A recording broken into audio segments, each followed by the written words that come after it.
स्वागत है बच्चा आपके अपने चैनल 10वीं बाय दीपक सर में। आई होप आप लोग अच्छे होंगे, स्वस्थ होंगे, मस्त होंगे, साथ ही साथ अपनी पढ़ाई अच्छे से करते होंगे। आज की क्लास में बच्चा हम लोग पढ़ने वाले हैं प्रतिस्थापन विधि। क्या पढ़ने वाले बच्चा? प्रतिस्थापन विधि।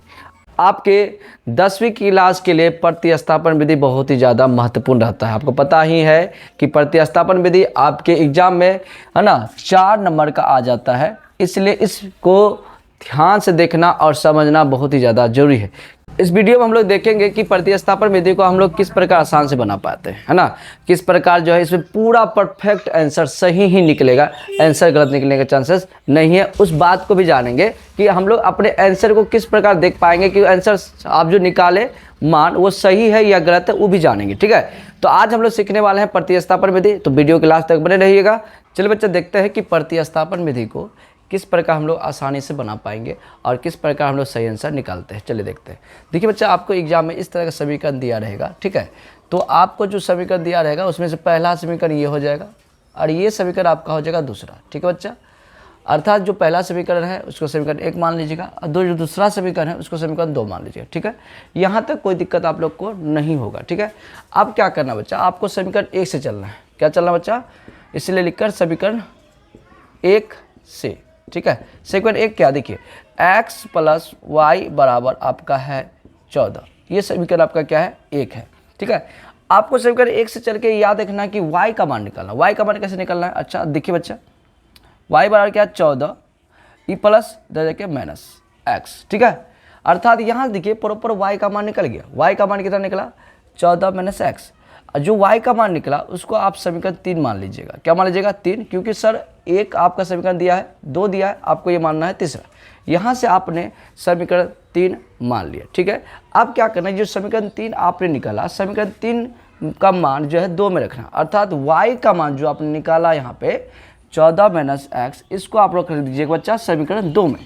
यहाँ पे लिखिए, इसलिए समीकरण है ना, समीकरण 2 में y का मान रखने पर, समीकरण 2 में y का मान रखने पर, अब समीकरण 2 क्या है?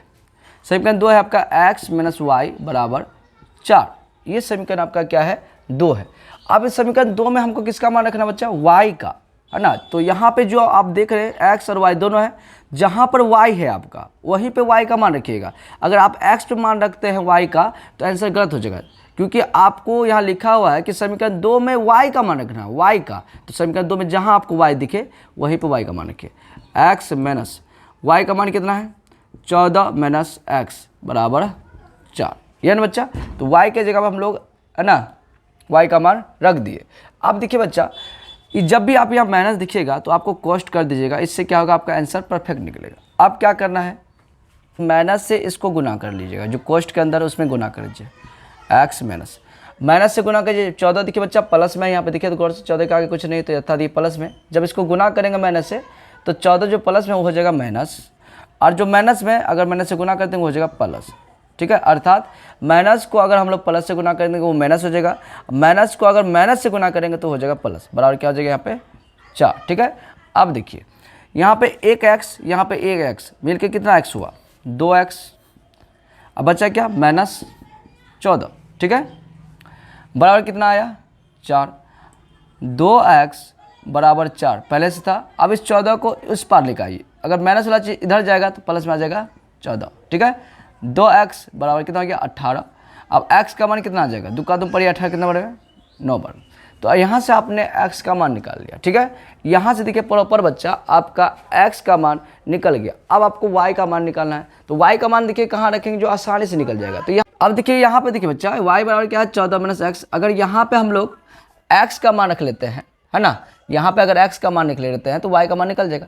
अगर x का मान कितना 9 है तो 14 माइनस x की जगह बच्चा 9 रखिए। 14 माइनस 9 कितना हो जाएगा? y का मान 5। तो आप लिख सकते हो y बराबर कितना हो गया? 5, ठीक है।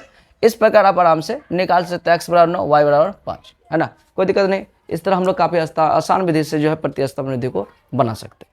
तो ये तो बच्चा जो आप जो बताया गया है ये सिंपल वाला प्रतिस्थापन विधि है। अगर इसके साथ कोई डिजिट रहता, जैसे यहाँ 2 रहता, यहाँ 3 रहता, यहाँ कुछ रहता 5 रहता, यहाँ 6 रहता। तो इस तरह की चीज़ को कैसे बनाएंगे हम लोग नेक्स्ट वीडियो में देखेंगे कि जटिलतम वाला प्रतिस्थापन में देखो किस प्रकार बनाते हैं, वो भी बहुत ज़्यादा आसानी से बनेगा। चलिए अब हम आपको बताए थे कि किस प्रकार हम लोग आंसर को जांच जाएंगे, क्या किया जो आपने एक्स वाई का मान निकाला वो सही था या गलत, कैसे जांचेगा। तो देखिए आप देखिए गौर से देखिए बच्चा, आपने जो इसको मिटाते हैं,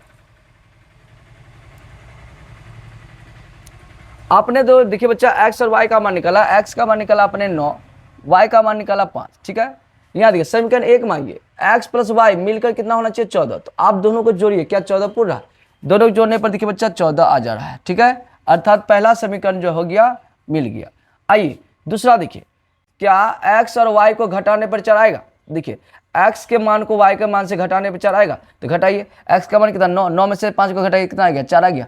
तो समीकरण 1 भी मिल गया आपका, समीकरण 2 भी मिल गया, अर्थात दोनों मिल गया, अर्थात आपका आंसर क्या है, बहुत ही ज़्यादा सही है, अर्थात आपने सही आंसर निकाला। इस प्रकार हम लोग आंसर को भी जांच पाएंगे। आपको मेरा वीडियो कैसा लगा हमें अवश्य ही कमेंट करिएगा और अपने दोस्तों से शेयर करिएगा तथा इस चैनल को सब्सक्राइब करिएगा। मिलते हैं हम लोग नेक्स्ट वीडियो में कुछ नए टॉपिक्स के साथ। धन्यवाद।